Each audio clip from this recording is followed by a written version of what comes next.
Coming into Karachi this time was different. It felt different. First of all, it was quiet. Karachi is never quiet. But walking out through the airport was really quiet. And then out into the heat of the Karachi night, still quiet. Weird.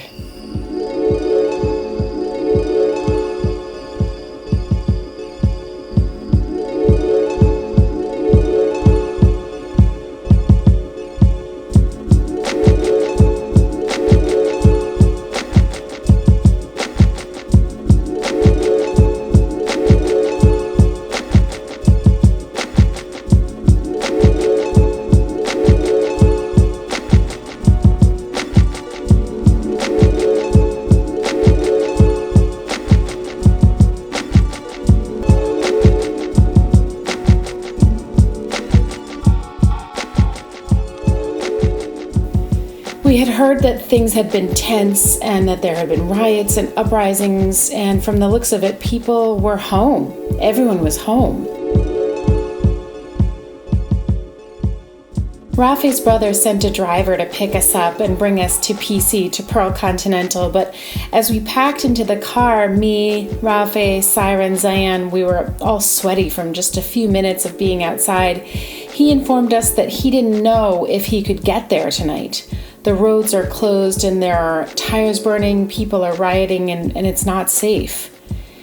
And as I was looking at the window of the airplane as we were landing in Karachi, I thought I saw fires, like sporadic fires around the city, but I thought it's just, fires from burning trash or something. But we said we would see how far we could get. Not far. We couldn't even leave the airport.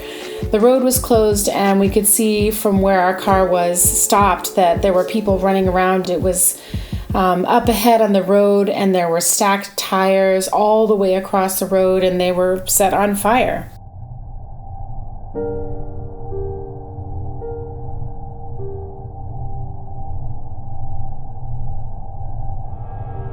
We checked into the hotel, got a few hours of sleep. Actually, we had an awesome breakfast. We swam in the pool. It was really a nice time. And the weird part was there was very few staff members because they couldn't get to their jobs. They were home because all of the roads were closed and, everything that was going on.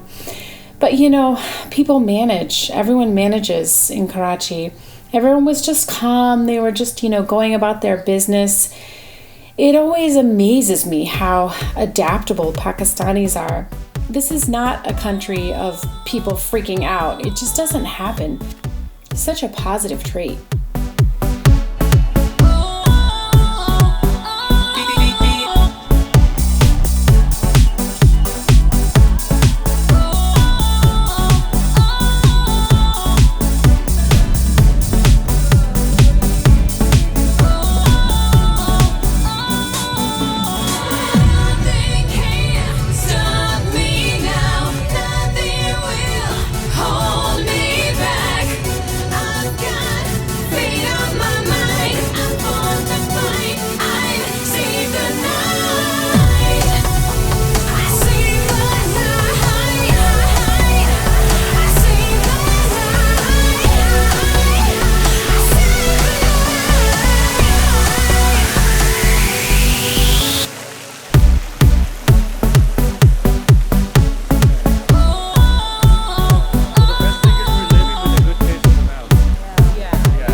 And the next day, we again tried to get out of the airport and start our meetings and everything, but nope, roads closed, streets impassable.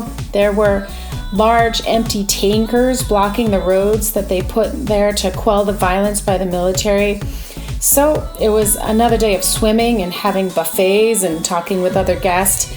And again, it was, a lovely day. And it was making me feel guilty that there was all this unrest and we were, really enjoying ourselves.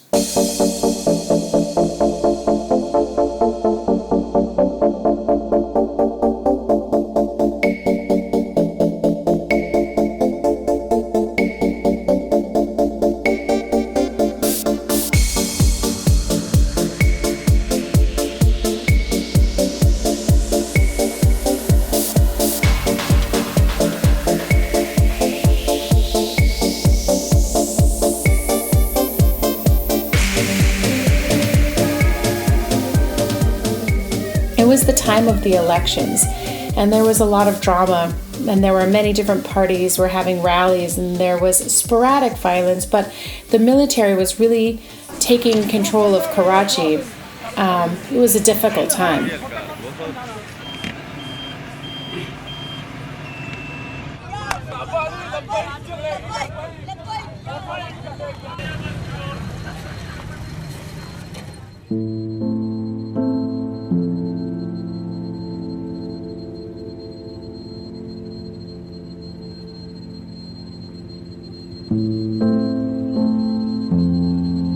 When we finally made it over to PC Hotel in the heart of the city, I stood at my window on the 10th floor looking out and seeing these fires at night in distant places and road closures and so much military.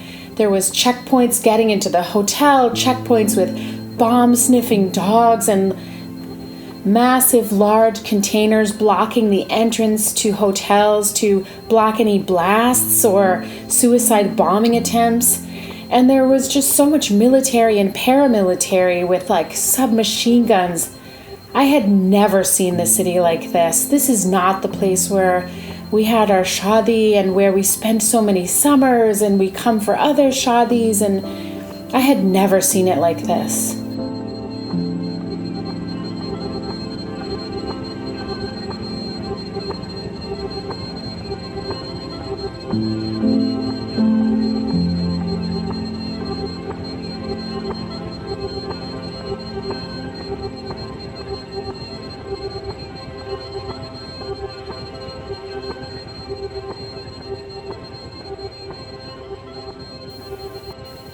And at the same time, we were planning this very large-scale media event at the top floor of the Pearl Continental.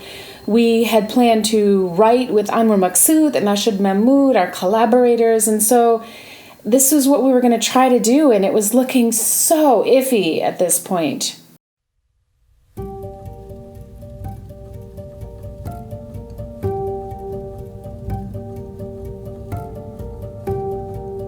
But the next day, Anwaar Maqsood called us, and we went over to his house. And, you know, Anwaar Maqsood is the national icon with a truly artistic home. You know, there is artwork on every surface, modern paintings drawn by himself or his equally creative wife, like really unique furniture and pottery and books, so many books. It is a place where so much creativity flows, and I could see how for such a talent as his, so many comedies and dramas and plays, and hopefully soon the lyrics for our national song would be written here. Such a beautiful, creative place. And we walk in and we walk upstairs to Anwaar Maqsood's study. This is a room with an ornate wood-carved desk and more creative chairs, and we all sat together while Anwaar Maqsood is reading us the lyrics to Pehle Hum Pakistani Hai. And as each stanza, he was reading it, Rafay and Salu Bhai, our mutual cricket commentator friend, we sank deeper into the words. And you can tell when people are being nice, complimenting poetry, but this was really genuine emotions. Everyone was riding the emotions of Anwaar Maqsood reading the poetry that he had written about his country, about every province of his country. And this is a country that had been through martial law many times. Anwaar Maqsood has seen war in this country. You know, he has seen great creative suppression, times of creative support, and everything in between. And Anwaar Maqsood had lived through all of this. Not only that, he wrote about it, he was living through it. He was the original political satirist. When no one could say anything about leaders, anything derogatory, here he was, the originator of comic relief. He always seemed to know just how much to poke fun, and he always got away with it.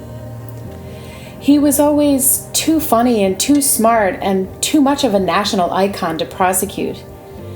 And here he was, the Shakespeare of Pakistan, reciting proudly the lyrics to his national song. He still loved this nation after everything he had been through, and that was a lot. He still had it in his heart to write these devotional poetry lyrics, and it was really quite a moment for me.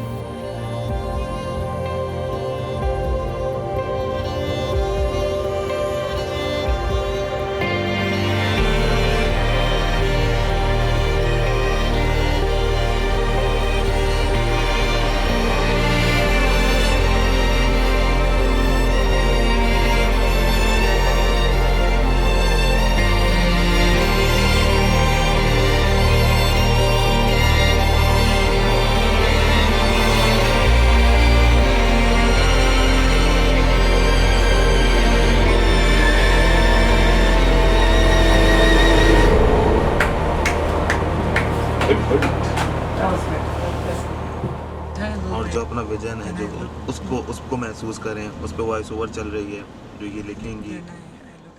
And just like that, he sent us off. He said, go now to Ashaad Mehmood, my composer friend, and write the melody to these words. And so we did.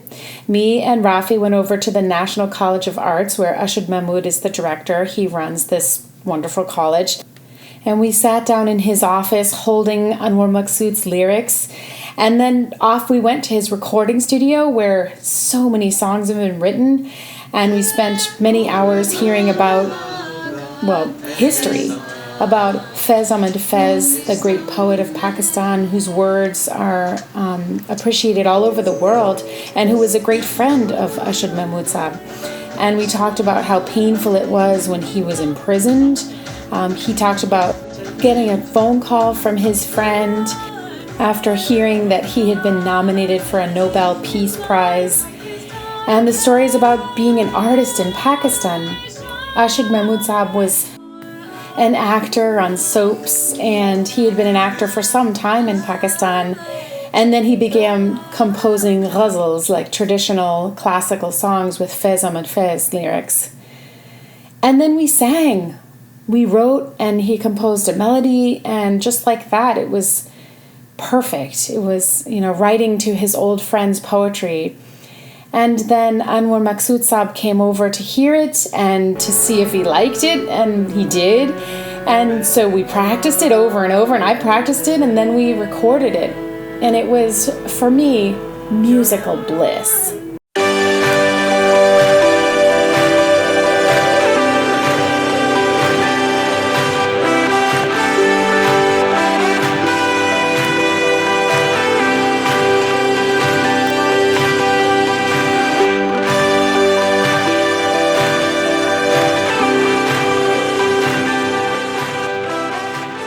These are the moments that musicians like me live for.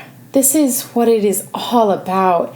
This universal language that cuts through political unrest, cuts through language barriers, cuts through the dramas of the day, and it just connects.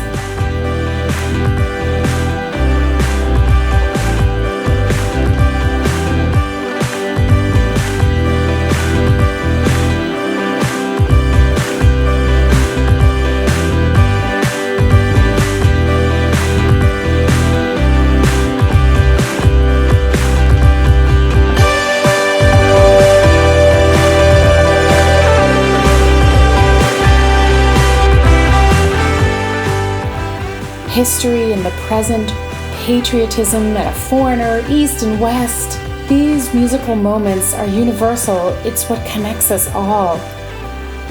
And this isn't some, pop singer humming through a quick melody and throwing a beat down in a software in 5 minutes.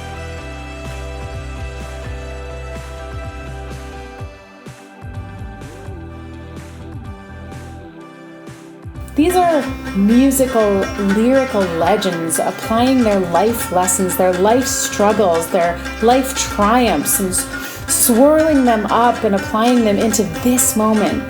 Because, we all bring our successes, our training, our life lessons to our creative endeavors, and that's what makes it so unique. That's what it's all about. It's all about, for me anyways.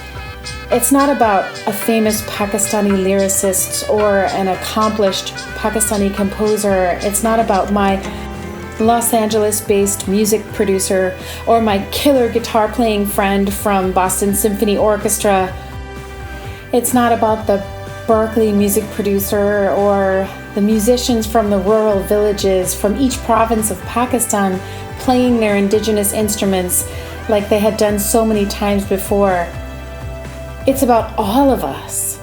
It's about the synergy of us all together, this collaboration of all of our life experiences into one. And all of these vastly different life views, these struggles and accomplishments, putting them all together. And to do that creatively and always have this thing, this product, this song that we did together. It's something that symbolizes putting all of the politics, all of our differences aside and just being human, just being artists together. Now that is something.